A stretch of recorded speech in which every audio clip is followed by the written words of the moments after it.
We were writing pretty much everything together. We wrote Love Me Do in the parlour of my house in Liverpool, my dad's house, of 24th Road, which is now a National Trust house, would you believe? Wouldn't they be thrilled to know that, your parents? Oh, yeah. I think they would be, they wouldn't believe, actually. It's silly, really.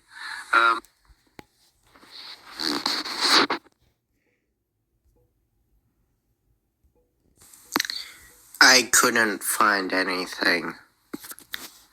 I'm sorry for this one. But I bet there will be some for the others.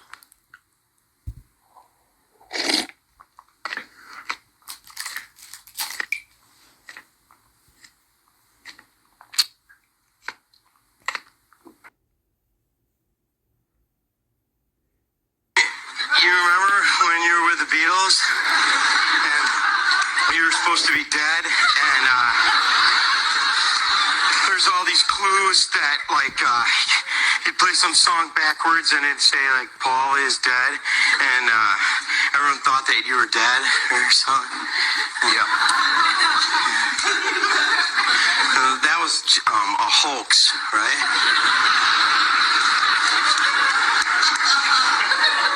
I wasn't really dead. Right.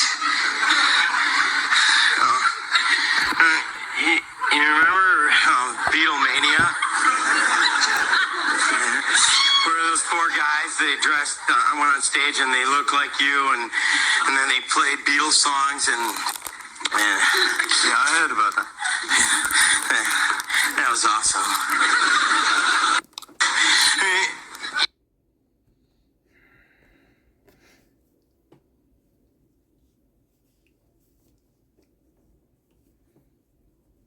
Well, messages were subliminal, you know. Meaning we were sending messages out, all right, but Yeah, but what kinds of messages? just reporting on the state we were in, you know, looking back on it.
I don't have the book, so I can't read you some lines from it.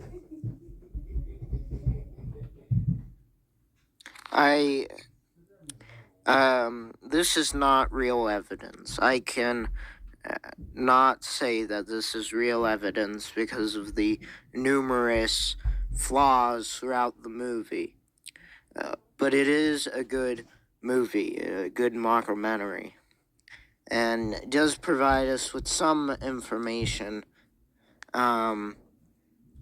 especially in the means of songs and what could have happened between albums with MI5. Maxwell Edison was a real member, a spy of MI5, who died in 1967. Look up Maxwell Edison of MI5. and you'll find them. I told you, it was a very strong bond. And it's almost as if they were related in some way. And their presence together was extremely powerful. I mean, I could feel it. You know, because they had a unique way of speaking to each other that was either a Liverpool accent that I didn't understand, or they had their own way of talking and communicating with each other. And it wouldn't matter who else was in the room. Not everyone would understand what the four of them were saying.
Thing with the Shadow of the Basement, you know, that book I have to get because I didn't realize when this guy called me and asked me to narrate a book about, you know, the idea that Paul's death had been faked. You know, I didn't believe that when I was growing up. Well, no, his death wasn't faked. He died in 1966 and was replaced by right. Sorry, maybe right. So, but that whole concept seemed to me ridiculous. Yeah. But now it doesn't seem ridiculous. And I was kind of, you know, I did it because the guy, I didn't understand. I thought, actually, when the guy asked me to narrate this book, you know, you can buy it online. It's called the Billy Shears, Memoir of Billy Shears. I thought it was kind of like the guy, it was a parody. Then I realized he actually believed it. But now I'm beginning to come around to your point of view. And frankly, when I think about Paul, because I've been around him so much, it sort of seems plausible because I met him when I was very, very young, and he's certainly not the person when I think about it, that it was when I met. So I believe it. And the funny thing, you know, since we're talking about Paul, having been close to him for so long, you know, Paul is one of the most insecure people I've ever met in my entire life. Phil Collins, who's a fantastic guy and a fantastic musician, tells a great story, you know, of how, you know, this is the kind of thing Paul would do. He was at, Phil and Paul were at one of the Queen's garden parties, and, you know, there was a time when Paul was with Heather Mills, and Phil played the drums on Golden Slumbers with Paul for a charity concert my father did in 1997 for the island of Montserrat, which had been destroyed by a volcano, so they knew each other. I mean, you know, but Phil had a copy of Paul's autobiography. He was with his girlfriend, and he went up to Paul and said, "Would you mind signing this to my daughter?" And, you know, Phil tells you can check this out online. Phil said this in a Daily Mail. You know, he said it was just really awful because what Paul did was turn to Heather and say, "Oh, Heather, isn't it sweet? Little Phil," because Phil's, you know, a short guy. Little Phil wants me to sign his book. It's that kind of cocky arrogance that Paul has, combined with a tremendous insecurity about, you know, who he really is. I mean, so I mean, it's the whole thing. You know, we're only people, right? We're all people. You know, if you've taken over somebody's personality and pretended to be them for 50, 60 years, you would be insecure. I'm writing a book called Blackbird. That's a Beatles song, of course. And every chapter of the book is titled by the Beatles song. And it's called Blackbird because, well, very soon. It's called Blackbird because of a member of my family was a blackbird, my stepmother. And it's a truth-telling book about my experience of absolute evil in my life and therefore in the music industry. So that's probably a good place to begin. Where else could you possibly? Because with the music industry, having grown up with the Beatles, as a child, as a really small child, I've seen it all. And what's happening with P. Diddy, and what's going to happen to Clive Davis, and a lot of people. I mean, this is very serious stuff, but it's all about the purification of the planet. Because the entertainment industry, as I'm sure you know, has been co-opted like every other industry by whatever you want to call the force of darkness are. It's the same thing. And what do you think about this whole story that Paul McCartney died in 1967 in a car crash? Well, funny you should ask. We've interviewed a gentleman, he goes by the name of the Sage of Quay, Mike Williams. We're going to be having him on the show live on May 10th. Yep. And to me, the story, while at first I wasn't sure about, it is now resonating with me a bit more because, there's certain components like really. Check out this screenshot of my credit score.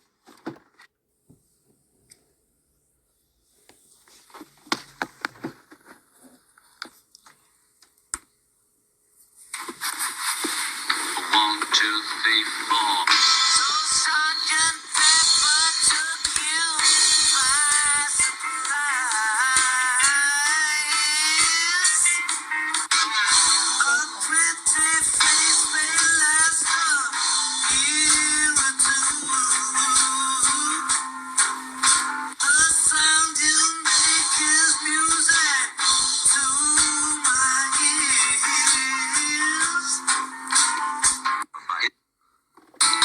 So Dix was right when they said you was dead.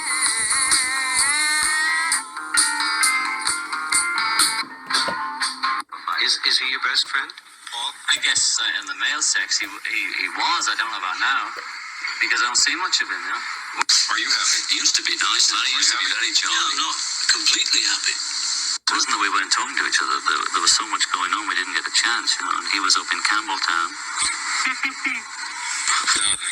Gardening. Yeah. He was up there for a long time at one period. Nobody could get him. Some people are good at acting. I have trouble enough just trying to pretend to be me. That is the biggest joke. The biggest joke, to be yourselves. Because that was the purpose of going there, to try and find who yourself it really is. Yes, well, we found that. And if you were really yourself, you wouldn't be any of who we are now. Actually, then. It sort of wears off and it comes back again. Like, just recently, I feel quite excited to be alive, regardless of whether I'm making a record or promoting my record. Buy my album now, right? See Bill making a pig of himself. But maybe we could just do a few sessions with him and with Paul. How are you? There's George. Nice to see you. Hello. It's a vegetarian leather jacket. Yeah? Yes. Where's that film? Yeah, I've got you. You're looking very bright now. This is one I can see coming to the off. Yeah, I can see. I don't want to turn it off. Yeah. Let's see that sharp. You'll see. Because you're so glib there. Well, that's the other three. Now we can only ask two, which is dragging its way, but I'm sure he's okay. And they all talked about it. Suddenly I got a call from Paul. Hey, Ringo. He doesn't even do that Liverpool accent anymore. Anyway, Beatles is not a normal story. It's a supernatural story. And the pressure was supernatural. And it required supernatural luck and forbearance to recover from it. And he has recovered from it. He's the one that we're going to have to ask about the Beatles. There's no one else to ask now because McCartney won't tell you. Ringo can't tell you. John isn't here. You say they won't tell you. What do you mean? He rewrites history all the time. You know? I mean, there are people that think that Paul McCartney was in Wings. Pictures of him look very, very different. It's a long, thin face, and he's got a moustache.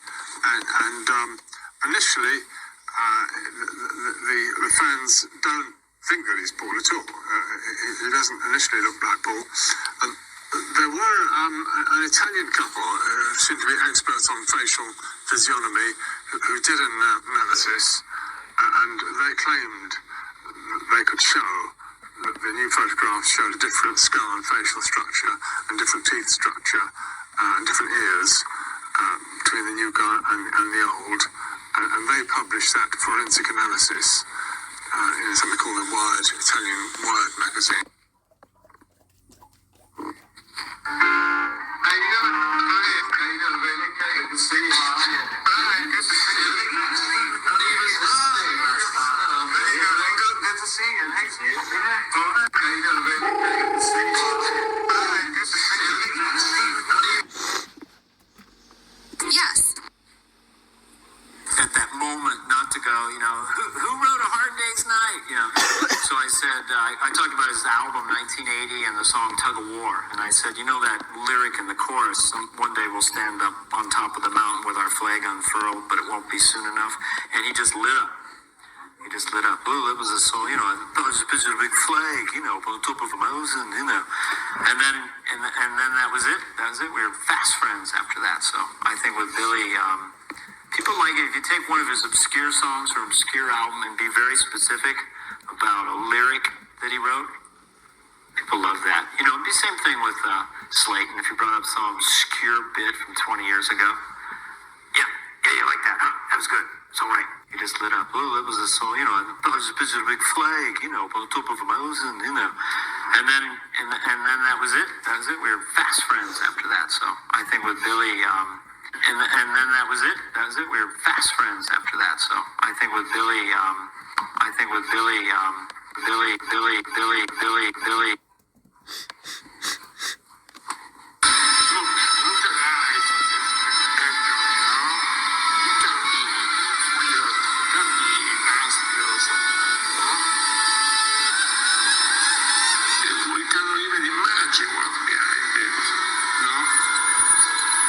It's only Paul McCartney ideas,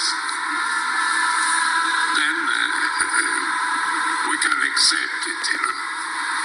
But if this guy is a social, I mean, this is the devil. It's not a human being.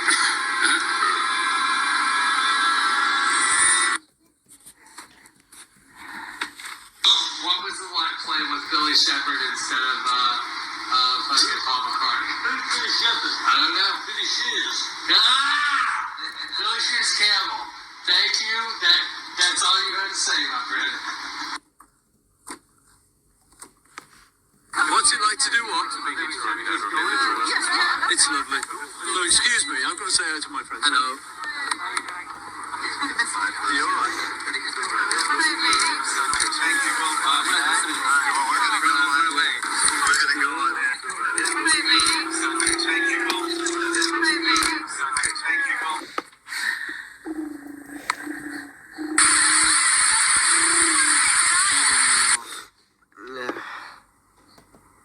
I was going to say, you do a fantastic Paul McCartney. You are really one of the best Paul McCartney impersonator. I mean, 57 minus Diary entry, 20. August 1969. 57 minus Tuesday 20. the 5th. Abbey Road, his title so far for new album. Did the Sergeant live in Abbey Road? Sergeant Pepper is alive and well. and living in Abbey Road. My dad, Matt Evans, was their Vogue manager in August 1963 full time, and they only ever had two, which was Neil and my dad. Why isn't your brother producing you? If you were any good, you'd be on his label, and they automatically don't listen to your tape. Well, that is a good question. I honestly, I haven't seen Paul since my dad died 20 years ago. And for Ruth, that is the biggest puzzle of all. Why Paul, once a loving and devoted big brother, no longer is involved in her life. There's some things that are best said after we leave the planet. Understand? And so that's basically what it is. There is one piece of information that somebody gave me in London about this whole story that I'm not sure if it's key, but it certainly is important. And I'll let people just guess at what it is until I put it down on paper, and I may never see it. And the Beatles may not even be around, but someday it'll come out.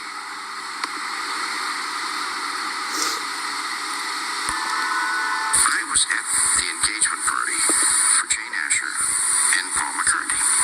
So here's the party, all right, and the rock and rollers are there, and yet the Paul McCartney, looking a little bit different under the eyes, he looks a little gaunt, and I'm there and I'm looking and I'm saying, why aren't they together? He's over there with this girl with a camera. Oh, well, that's Linda Eastman. She was on the tour with him. That's his girlfriend. What do you mean girlfriend? He's supposed to be engaged to Jane. No, that's not the same McCartney.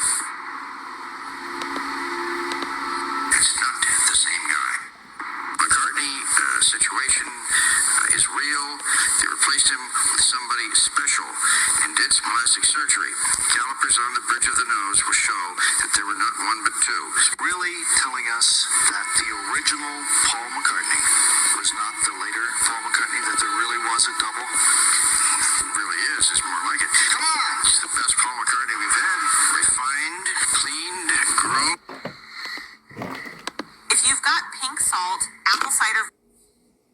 The first image that raised the suspicions of the fans was the cover of Sgt. Pepper's Lonely Hearts Club Band, which was the first album published after Paul's alleged death. It's a colorful cover with many elements, perfect to hide subliminal messages and clues. One of the clues many are unable to see is found in Paul's figure.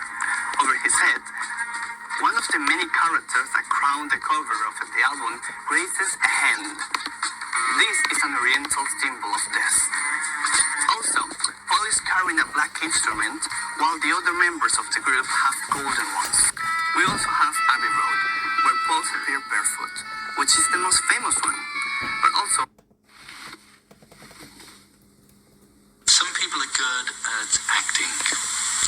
I have trouble enough just trying to pretend to be me. That is the biggest joke. The biggest joke, to be yourselves. Because that was the purpose of going there, to try and find who yourself it really is. Yes, well, we found that. And if you were really yourself, you wouldn't be any of who we are now. Actually, then. It sort of wears off and it comes back again. Like, just recently, I feel quite excited to be alive, regardless of whether I'm making a record or promoting my record. Buy my album now, right? See Beatle Bill making a pig of himself. So maybe we could just do a few sessions with him and with Paul. And a few.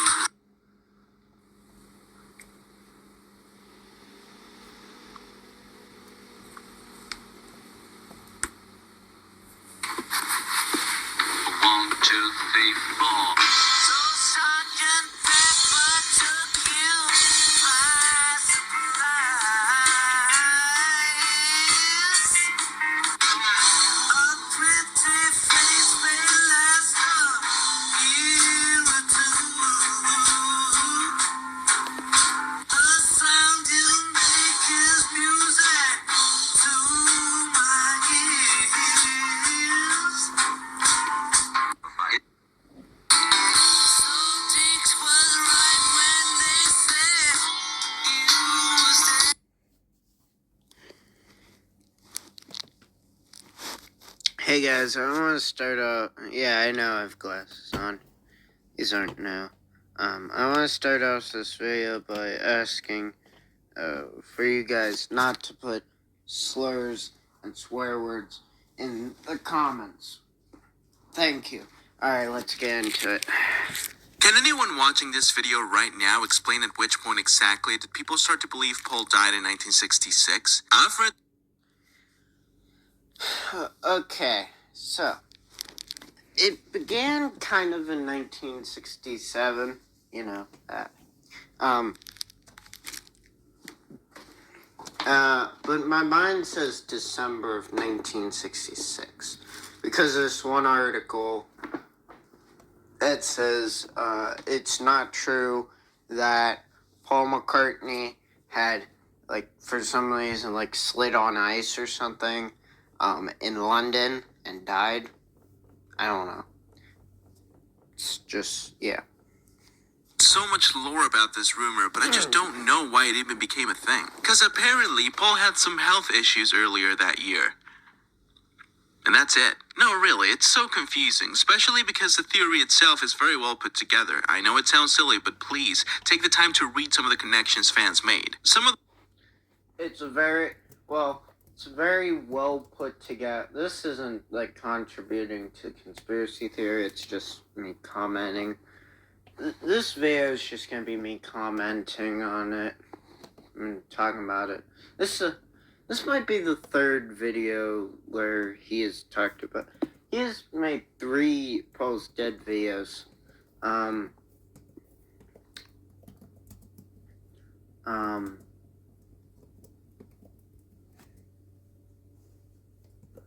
If I didn't believe the conspiracy theory, I wouldn't make 3. I'd probably make none.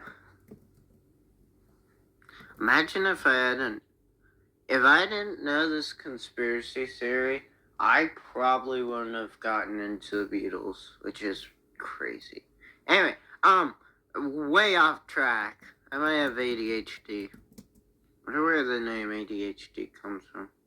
Anyway, so, what were we talking about? Right. It is very detailed. The conspiracy theory is very detailed and very well put together. The most shocking ones are found in the cover of the Sgt. Pepper album. For example, when you look at the back cover, all the band members are facing forward, except Paul McCartney. You also have this badge that Paul is wearing in this picture that reads OPD, officially pronounced dead. That's one of those ones I don't believe. I believe certain things about conspiracy theory, like everyone. But I hope you guys that don't believe this conspiracy theory can admit that he does look different. Even if this conspiracy theory isn't true, I do believe that at some point he did get plastic surgery and got it again and kept getting plastic surgery because he looks very different. Like, if you look at him in 1966 compared to, like, 1970 or the early 70s, he looks very weird. Like, he looks very different. And you can say that about other times. Yeah, other years. Other thingy-dings. You even have a whole story made out of some of the lyrics of Sgt. Pepper and the White Album. As the story goes, Paul had an argument with the rest of the band in 1967 and stormed off the studio. While driving, he was distracted. Now, that first part, I don't believe him.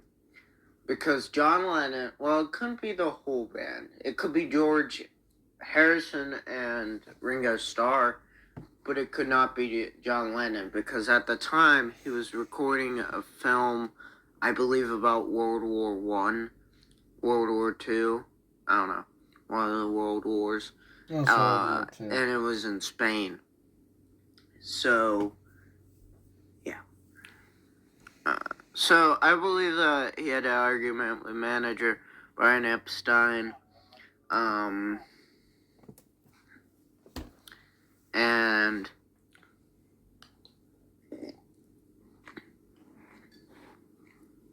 it's just milk. And he stormed off.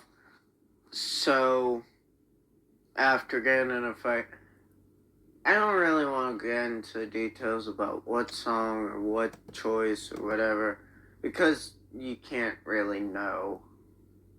I normally say when I'm 64. Doesn't really matter. By a meter maid, as you can see in the song Lovely Rita. Because of this, he didn't notice that the traffic lights had changed, as you can see in the song Let Day in me the Life. read the lyrics. I like him as a YouTuber. Anyway. Standing by a parking meter, when I caught a glimpse of Rita, filling in the ticket in her little white book. In a cap she looked much older, and the bag across her shoulder made her look like a military man. By a meter maid, as you can see in the song Lovely Rita. Because of this, he didn't notice that the traffic lights had changed, as you can see in the song. He blew his mind out in a car. And we're gonna get. He didn't notice that the light had changed. I'm not trying to sing this, it's just me reading it. A crowd of people stood and stared. Stared.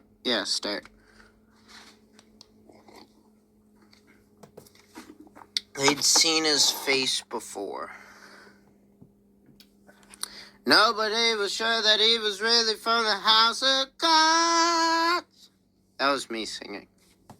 Day in the Life, and was involved in a car accident that decapitated him, as you see in. I'm sorry that I doubted you. I might get copyrighted for this, ain't I? Yeah, I'm so bad I at was singing. so unfair. I would never You get, were in a car copyrighted. crash and you lost your hair. Jeez, that's violent. Anyway, Not just violent. very descriptive, I gotta say. You said that you would be late about an hour or two. I said that's alright. I'm gonna stop trying to sing it. I'm waiting here, just waiting to hear from you. Excuse me. So, I think this also shows that Paul had a dream. That he knew of that he was gonna die. Which I believe it's either a part of something. It's either a part of the not the memoir. It's either a part of the memoirs of Billy Shears or the Last Testament of George Harrison. Paul's really dead. I just say Last Testament of George Harrison. Anyway. Song Don't Pass Me It's gonna By. be a Still million need more hours evidence? Then how about John Lennon saying. This is a 1-minute video, and I've talked for 8 minutes long. I We're buried Paul barely in the into coda of 60 Strawberry Fields seconds, Forever. 1 minute. I don't know about you, but he clearly said it. Obviously, I'm being sarcastic. I refuse.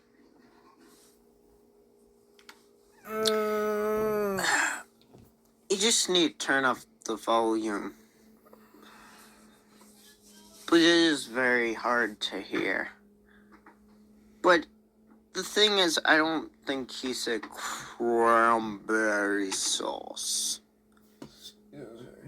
Even if he didn't say I buried Paul, which it kind of makes sense, kind of does. Depends if he really buried Paul, which by this, it confirms that he buried Paul. So, sorry about my hair. Sorry about how close I'm getting to it. But I really, I'm unsure about this. Okay. Used to even begin to believe this really happened, but it seems like a lot of people are on board with it. Which begs the question, if this was true and the Beatles somehow found a perfect Paul McCartney copy... That's the thing. We're not claiming that they found a perfect Paul McCartney copy.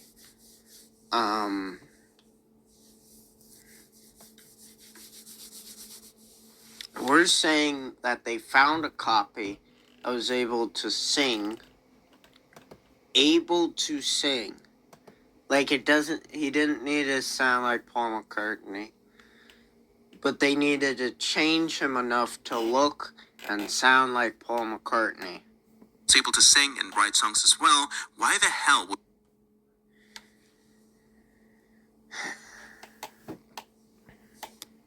writing songs, their songwriting abilities are very different. they ever give people hints? I mean, Why one? Well, MI5, here's the part that sounds like crazy. This is where kind of sounds like someone fell off a rocker. The MI5 said, "Hey, hysteria." A bunch of people are gonna, how do I say this without YouTube saying no? Just no. I'm just gonna say mass hysteria because the next part is very dark. That there was gonna be mass, hysteria and, bad things were gonna happen. So leaving hints left the Beatles, left the fans of the Beatles with the decision to take the hints and come up with their own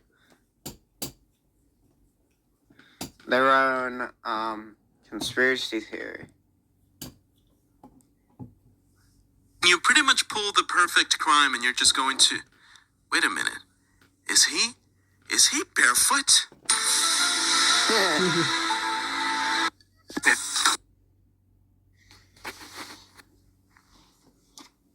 Paul, and you.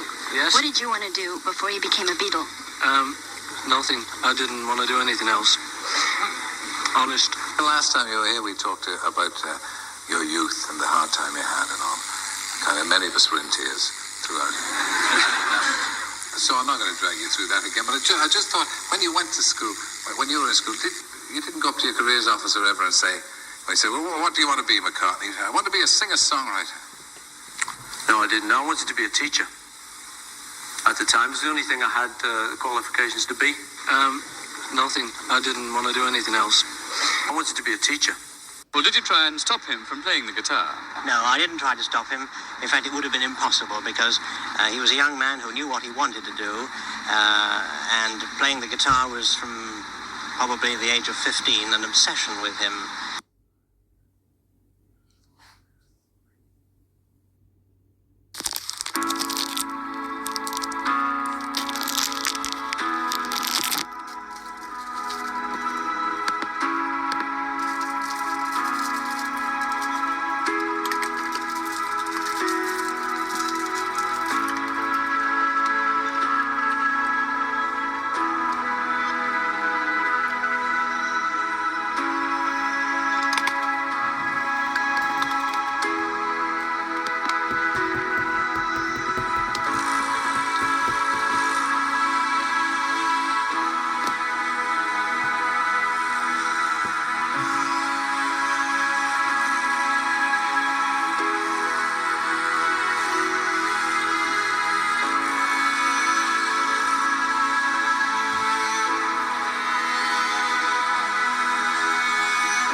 have that you don't know about?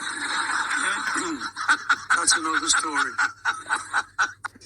Because it's you taking the photo, John is very unguarded. Yeah.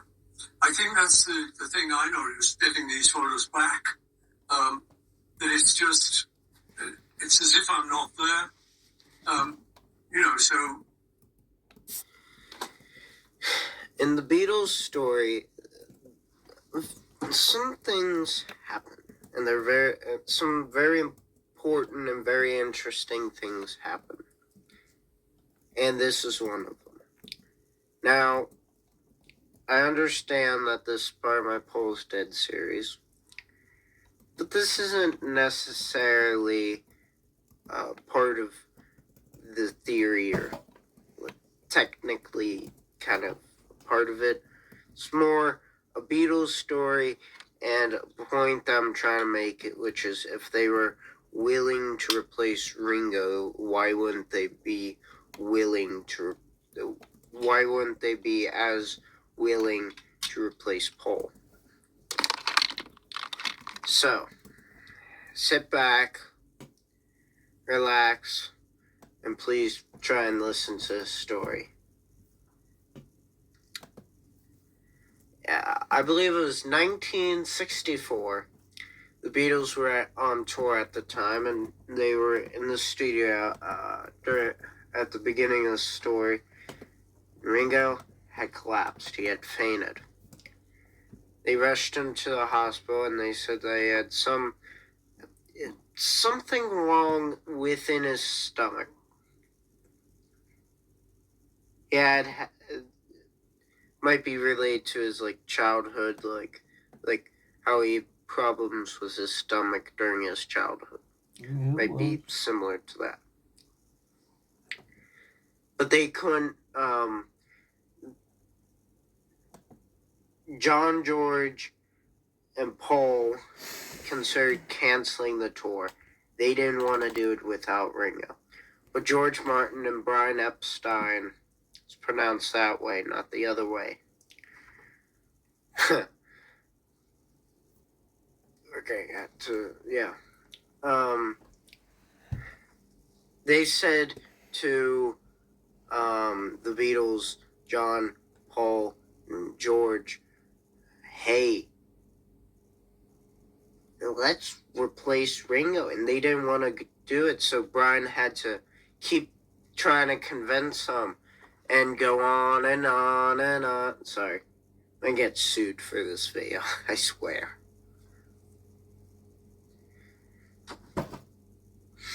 I'm gonna be sued by everyone. AC/DC. Anyway, I might cut that part out too. So, I might cut that part out. So, worst storyteller ever. Cut that part out. So, eventually Brian convinces them to replace him. So, they go through two people, and they're not willing to do it. They're not going to do it. They're not going to take the role. And so they go up to this guy named Jimmy Nickel. He spells his name very weird. It's Jimmie space Nicol. Jimmy Nickel. Who is it? They go up to him, and he's part of this very famous in Liverpool, a popular band in Liverpool, and they say to him, hey, we want you to be our drummer because we're going on tour.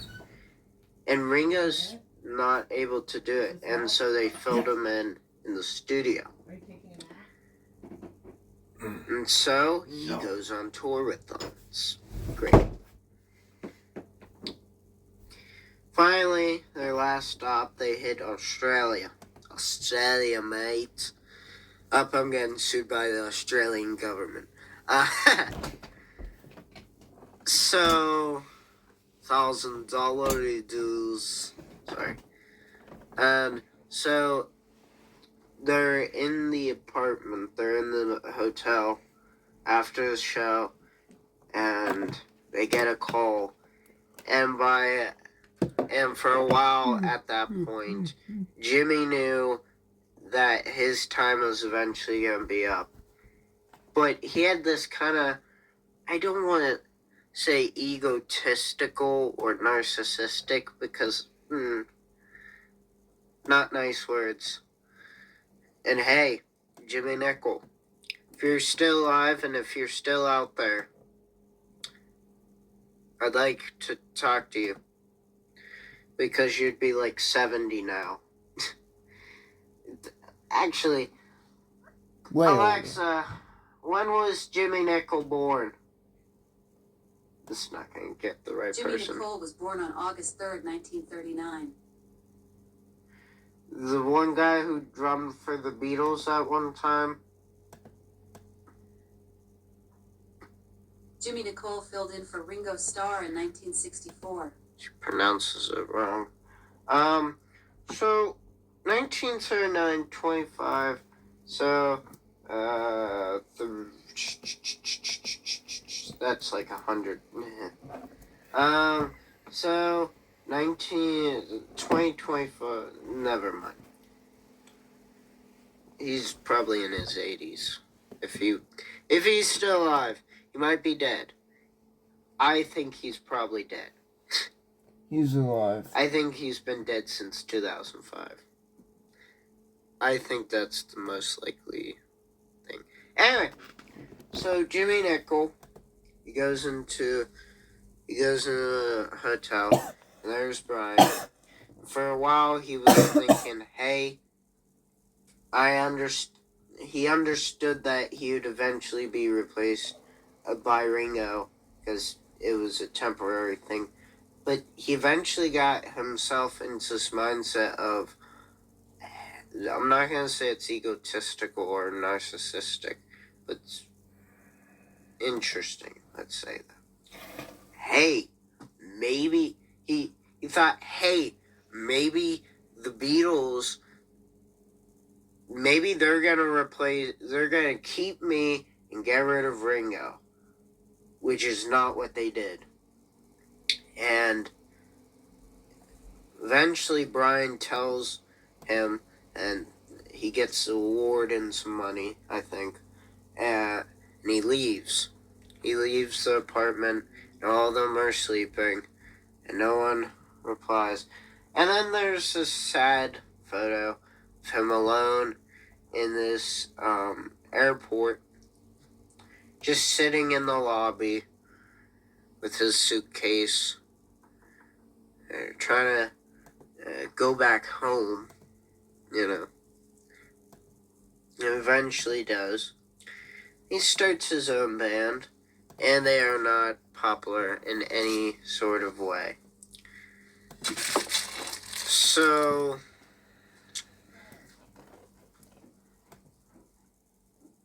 you cannot come in here and take my mints.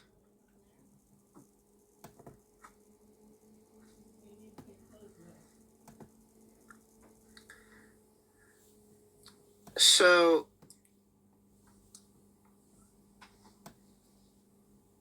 I'm going to be editing this video tomorrow, and I'm just going to keep that part in. So much wasted footage. I might make a blooper thing of this, because I think the things I say are interesting. I might be narcissistic or egotistical. Sorry.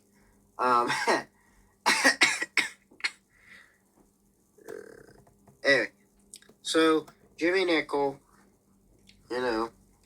he goes back home. He has his own band, and they're not very popular. Then he gets called by this band called the Spotniks. And they're some Nordic, somewhere in the area where Norway, Sweden, and Finland are. I think they're a Swedish band. And the Spotniks contact him, and they say, hey, we want you in our band as the drummer. And he says, yeah. And he joins the band in 1966. And so he's a part of this band, and eventually he had to leave it because what happened was he got addicted to marijuana. And he kept falling off the stool while they were in the studio. So now he's without a band, without a job. Eventually, sometime in the 70s or 60s, he marries a woman in Mexico, starts his own TV show in Mexico. Yeah. In 1984, he does this Beatles convention where they kind of interview him. They asked him questions, and he hypes up. He brings up his new book that was coming out, and so eventually the book released, and it was not good. It was. I've heard it been described as not materialized, which in my mind is me saying it wasn't fully formed. It wasn't. It felt incomplete. That's what that word means in my mind. That might not be the definition. This video is going to go on to the 14th minute mark. So Jimmy Nicol then says, "Hey, I'm not doing this anymore. I'm gonna close my eye to the public. I'm gonna walk away." He does that, sadly. And they try to contact him for the anthologies project, but they can't. He doesn't want to be a part of it. Couldn't. By the way, Getting Better was something that Jimmy Nicol said, and so that's what inspired that song. But eventually, he'd close himself out to the public. There'd be one sighting in 2005. Sometime in the early 2000s, his house was like, some records said that his house was like working, or I don't know, he paid his taxes. I don't know what it was. That was the last time we saw him. Fortunately, now we can only say that he's alive because we cannot confirm that he's dead. His family doesn't know if he's alive or dead. Nobody knows. It's just sometimes life is like that. It's just.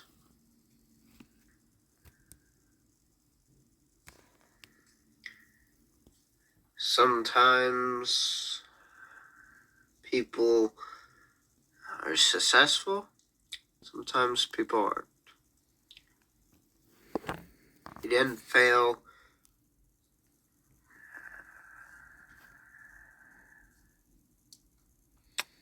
He just could have been something more. And that's my closing remarks for this video. I hope you enjoyed this video on a more somber tone. And if you did enjoy this video, please like and subscribe and comment down below for more content like this. I don't normally sit down and talk to you, the viewer, but I thought it would be a good change. I think I deleted a video talking about the 4 Beatles films.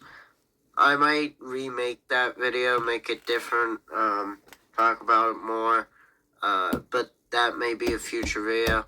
Alrighty, everybody. That's all from me today. Thank you. Bye. Welcome back to The Legend of Billy Shears, A Hidden Revolution.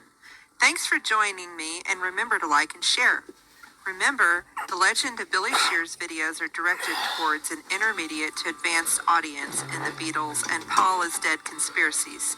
If you are a beginner, you may not feel comfortable with the material being presented.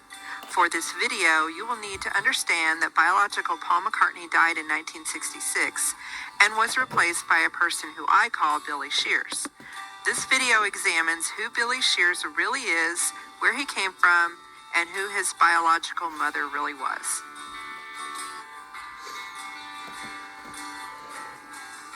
I thought we might backtrack a bit and take a closer look at Miss Pat, the person who I believe is Billy Shears' biological mother. For those who have watched my videos before, much of the information you may recognize. However, I think it is important to go back and review the reasons that make me so convinced about who Billy Shears' mother was. Miss Pat is the key to understanding many of the Beatles conspiracies that we hear about today. Miss Pat was born March 16, 1915 in Cornwall to Phyllis Marion Gotch and Patrick Daughtry. Her given name was Deirdre Patricia Marine Daughtry, but most called her Patsy. I affectionately call her Miss Pat. In her lifetime, we know that she used the following surnames: Gotch, In Cornwall, it was common to call someone by their family name, and in this case, it was her maternal grandparents' name. Other surnames include McAlpine, McClellan, and Dartry. Aleister Crowley referred to her as the girl Pat. Not many details are available about Miss Pat and her childhood. She grew up in Cornwall with a very bohemian lifestyle surrounded by artists and intellectuals. Her mother, Phyllis, was a nightclub singer and traveled extensively, leaving Miss Pat to mostly be raised by her grandparents, Thomas and Caroline Gotch. Her father was killed in World War I, and she never had an opportunity to meet him. Thomas and Caroline Gotch were artists, painters that had transplanted to Cornwall along with a group of other artists who loved the beautiful seaside landscape, and they desired to use common, hard-working, everyday people as their subjects. Thomas and Caroline loved to use their daughter Phyllis in their paintings, and if you ask me, their granddaughter too, Miss Pat. The Gotch family lived in a generational home called Wheel Betsy. It is important to note that Caroline Berlin Yates Gotch was born in Liverpool.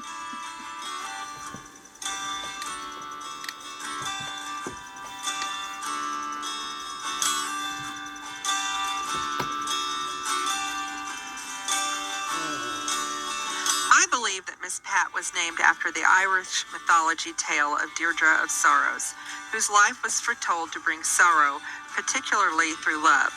It was a tale of beauty, lust, and death. To greatly summarize the story, a druid made a prophecy that the infant Deirdre would be the most beautiful woman in all of Ireland. However, the child would bring sorrow and war to the country because of her significant beauty. The king decided to spare the child's life and keep her for himself since she was going to be so beautiful. She was fostered. She was sent to someone else to be raised. At the age of consent, she would be expected to marry the king. Deirdre did indeed turn out to be very beautiful. She dreamed of her future love, who would have hair the color of a raven. She did eventually meet a handsome young warrior that looked just like this, and to escape the king, she fled with her lover to Scotland. This would be a similar area, but not exact, of Scotland where High Park Farm, Billy Shear's farm, is located. Deirdre and her lover had 2 children, a son, Gier, and a daughter who were fostered. They were raised by someone other than themselves. Eventually, the king lost his patience in the matter and sent spies over to see if Deirdre was indeed still beautiful and to assess the situation. One of the spies was noticed by Deirdre's lover, and a gold chess piece was launched at the spy, putting out one eye. The spy, however, was able to make it back to report to the king and told him of her beauty and of her lover. The king had Deirdre's lover and brothers killed, but Deirdre was spared. Sometimes the war that was started over Deirdre is referred to as the Irish Iliad. After the death of her lover, the king took Deirdre to be his wife. After many months, she was still being very cold to him. The king decided to give Deirdre to the men who had killed her lover, since these were the ones she hated the very most. During transport in the chariot, she was taunted and told that she looked like a ewe between 2 rams, that was comparing her to a sheep. At this point, she flung herself out of the chariot, dashing her head on a rock and perishing. I really encourage you all to do a little homework on Deirdre of Sorrows. There are many videos out there, various written versions. However, it is probably better if you do not opt to read a summary of the story. There are many clues that will jump out at you in the names, places, and objects. 2 pizzas and 2 sides for just $19.99. Domino's per...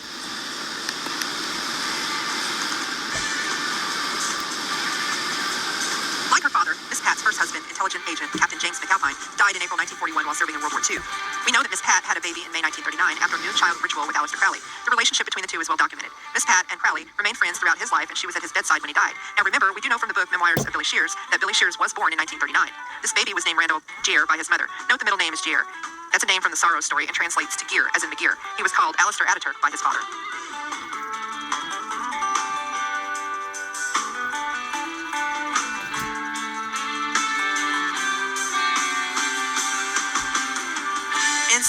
videos, we see the image of Miss Pat. In Dance Tonight, we see her in the pantry. Funny how her partner is raven-haired. We also see her on the stairwell. We see her image twice in Pipes of Peace. Lacking clarity, I believe we see her in Waterfalls. Miss Pat was tall with long, wavy red hair. In the video Ever Present Past, we see a room full of tall dancers that are all wearing wigs with long, wavy red hair. If you watch the making of Ever Present Past, you will find out that finding all of those red-haired wigs was difficult and very expensive, meaning that Billy Shears was firm about the dancers having long, wavy red hair. Also, there are other videos that feature the same baby she is holding in Pipes of Peace. This can be found in Waterfalls and Free as a Bird. Of course, I believe the baby is Billy Shears. It appears that some of the Gotch paintings feature Miss Pat. This would not be a stretch, as her mother Phyllis was prominently featured in their artwork. In Bill's work, there are tons of references to Pat's native Cornwall, for example, in the lyrics.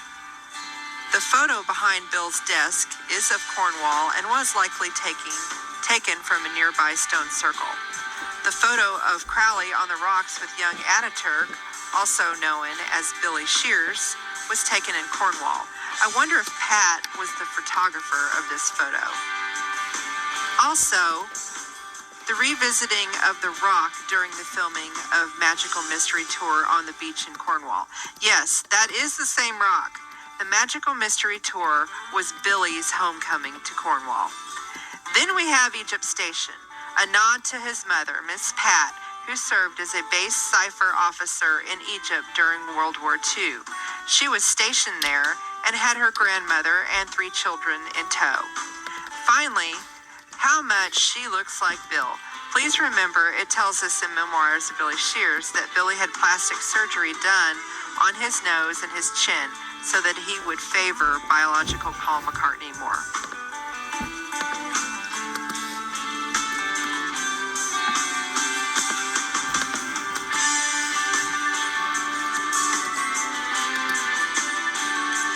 In Chapter 44, page 405 of Memoirs, you will find Miss Pat double encoded within the chapter. First, in the acrostical encoding where it talks about Bill's mother. However, Tom Harriet released an acrostical booklet himself, so I guess there was more. Looking on page 406, you will see the name Patsy encoded, telling us that Miss Pat really is the biological mother of Billy Shears.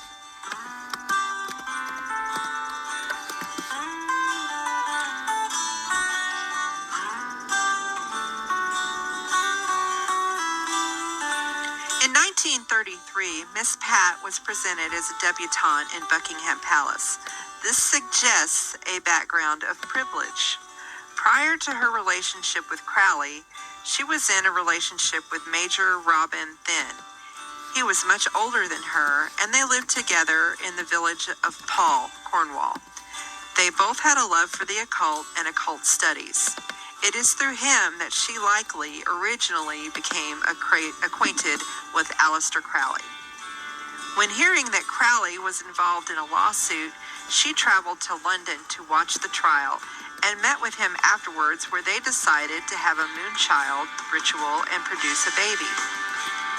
There is evidence that Miss Pat was involved in the Penwith Coven. With her love of the occult and having friends such as Crowley, this should not be a surprise to anyone. It is important to note for future videos that in witchcraft, children are often fostered or raised by another who helps them learn their intended use or craft. Miss Pat died in Lapford, Devon in 1992. This is just about 30 to 40 miles away from Tavistock.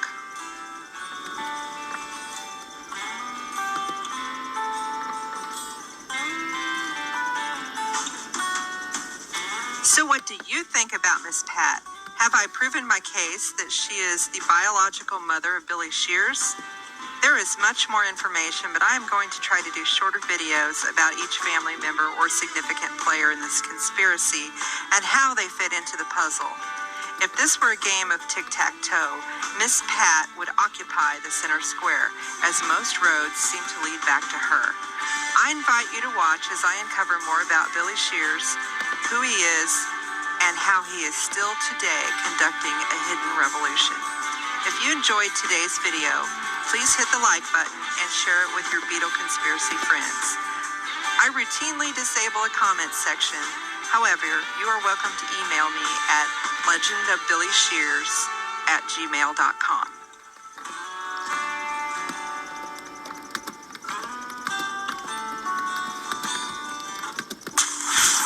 Opioid addiction gets between you.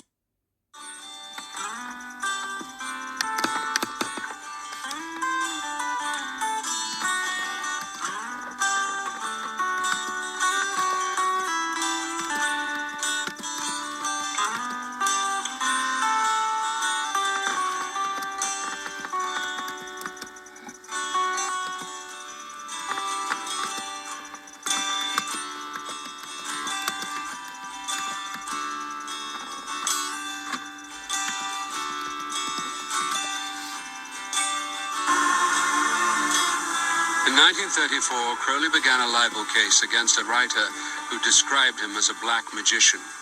He was desperate for money and believed he might be awarded damages. Examples of Crowley's pornographic poetry were read out in court, and then the wife of Raoul Loveday, the young man who died in the Abbey of Thelema, gave evidence of Crowley's depravity.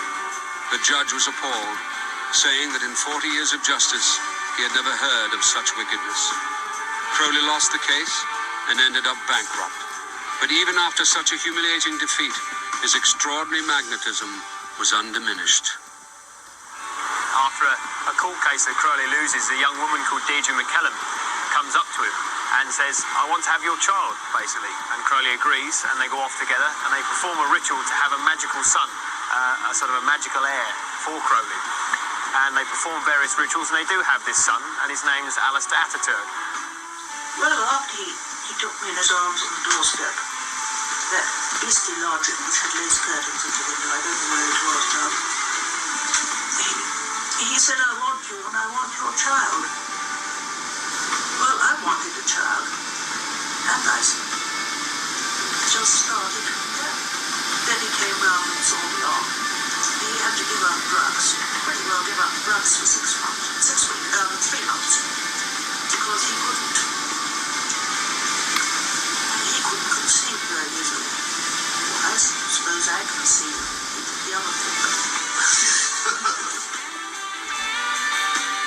That was the only child who, in the everyday concept, I think he really loved, whom he wanted to see have a future.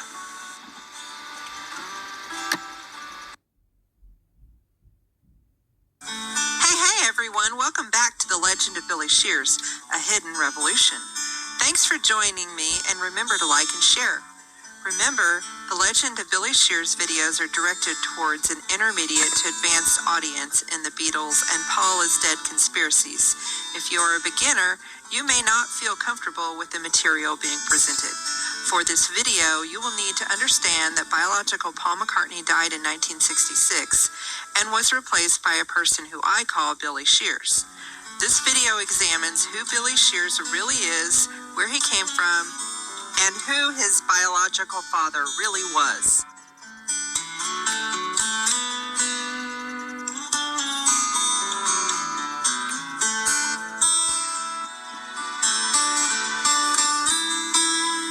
Before we get started, I wanted to give you a little history on why I fell into the topic of Aleister Crowley being Billy Shears' biological father. Some years back, I was talking with a group of Beatles conspiracy researchers. The topic of Crowley came up, and someone had suggested that they wondered if Crowley could be Billy Shears' biological father. At that moment, it was really said as a joke between researchers. Then, during a later interview, I brought the idea back up, and again, almost as a joke, thinking it might spice up the interview just a bit. I set out really believing that I would research Crowley just a bit and prove that he was not or could not be Billy Shears' father. Several years later, and after hundreds of hours of research, I will admit to you that it was impossible for me to just disregard the Crowley relationship with Billy Shears. And I began to believe that it was much more than just Billy admiring Crowley somehow. It was difficult in the beginning researching if Crowley was Billy's dad. That isn't something you can just Google.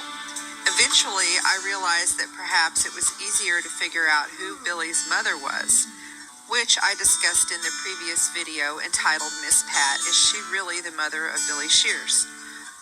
Once it became more apparent to me that his mother was Miss Pat, the rest started falling into place.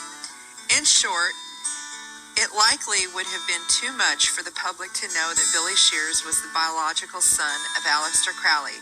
They just weren't ready to hear it. However, times are changing, and I believe that the truth of who Billy Shears' father and mother were will be revealed in the somewhat near future. A person must be open-minded and ready to entertain the idea that Billy Shears' daddy could be such a controversial historical figure. If you enjoy living in a world where you believe the narrative, that is what we have been sold as history, then this video may not be for you. However, if you're ready to expand your way of thinking and be open to new ideas, the topic of Father Crowley can be really fascinating. Not just because it was hidden in plain sight as a part of Shears' hidden revolution, but because it unlocks so many other aspects to the Beatles and the real hidden truth. Again, thank you for joining me here on The Legend of Billy Shears, The Hidden Revolution. I hope you will enjoy the presentation.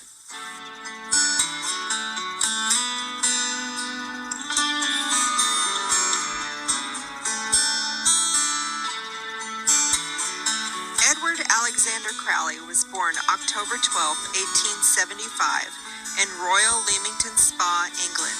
His parents were strict fundamentalist Christians, something that Crowley was not accepting of after childhood and the death of his father. He was educated at Trinity College, Cambridge, but did not complete his degree. His family enjoyed wealth and privilege. However, he soon squandered his inheritance, living much of his life with little money.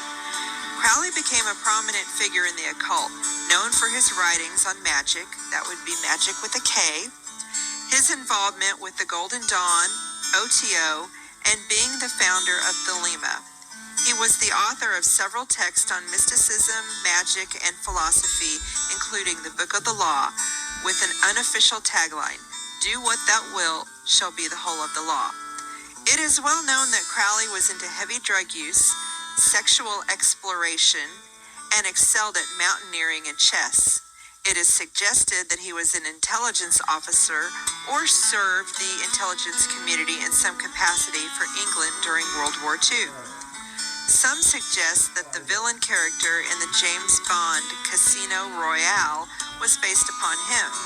Crowley was nicknamed the Beast by his mother, an alias he proudly carried throughout his life. He once faked his own death. He believed he was the reincarnation of Pope Alexander VI. Aleister Crowley passed away on December 1st, 1947, with Miss Pat by his side in Hastings, England, at a boarding house known as Netherwood. Although his celebrity faded after his death, his teachings lived on in print, and a revival of his work seemed to begin to resurface in the 1960s. Crowley remains influential today in the occult, music, and pop culture sphere.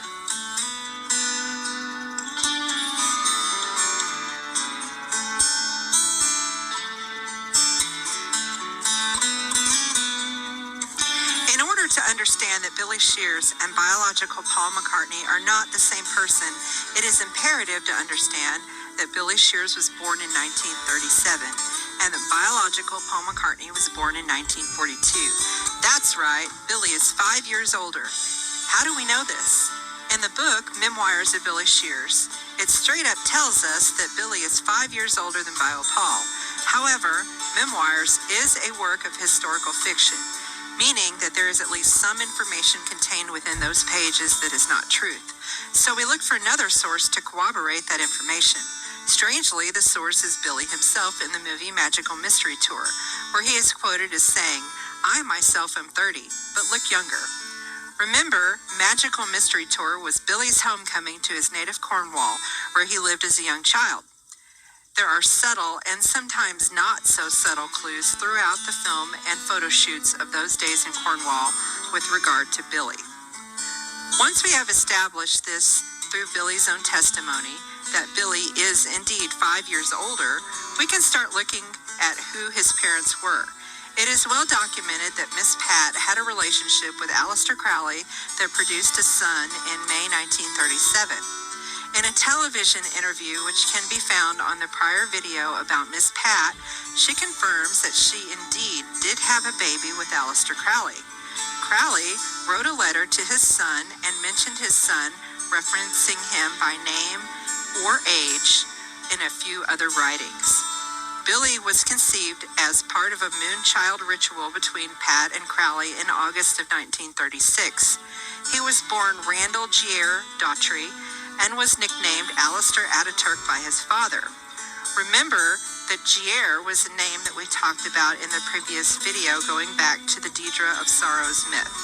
When translated, Gier means gear, as in McGear.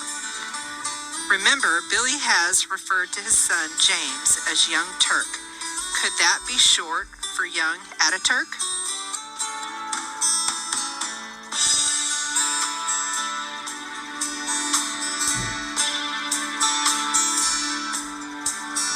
I cannot begin to tell you how many hours I stared at this photo of Aleister Crowley and his son Aleister Ataturk, trying to piece together some clues.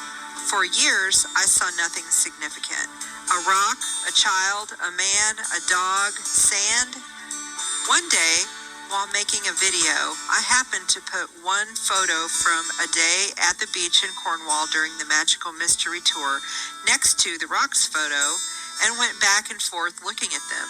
I realized that in the photo that contains adult Billy Shears, that his body language was suggesting not to look at him, but to look at something behind him. Then I realized it was the same rock as the one we see young Ataturk and Crowley posing for a photo on. I later confirmed through AI that the rocks were the same. What else can this photo tell me? I didn't really think it could tell me anything, but there are a couple of physical characteristics about young Billy that stand out. For example, the torso is the same. Also, the chin. Memoirs tells us that Billy had cosmetic surgery on his nose and his chin to look more like Bio Paul. Examining this photo that I found on an official Paul McCartney website that is Billy as a younger man, you can see that his pre-surgery chin is similar to baby Ataturk's chin. I do consider the rock photo a significant clue in the legend of Billy Shears, and I do believe that the young boy we see on the rock posing with Aleister Crowley, who Aleister Crowley says is his son, is the person that we know today as Paul McCartney.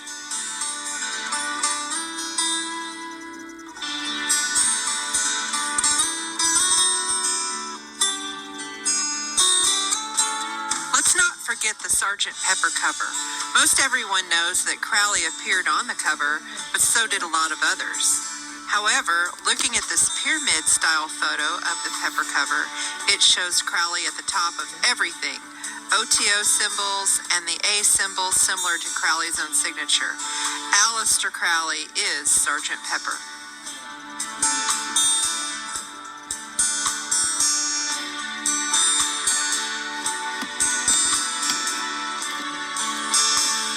In an attempt to keep this video short and simple, I have not included some of the small or miscellaneous clues that might link Billy Shears to Crowley. However, there are a couple of items I feel are truly worth review. If you are interested in additional clues or information, please feel free to click on the links below to watch my prior works on Crowley, Miss Pat, and other members of Billy's clan.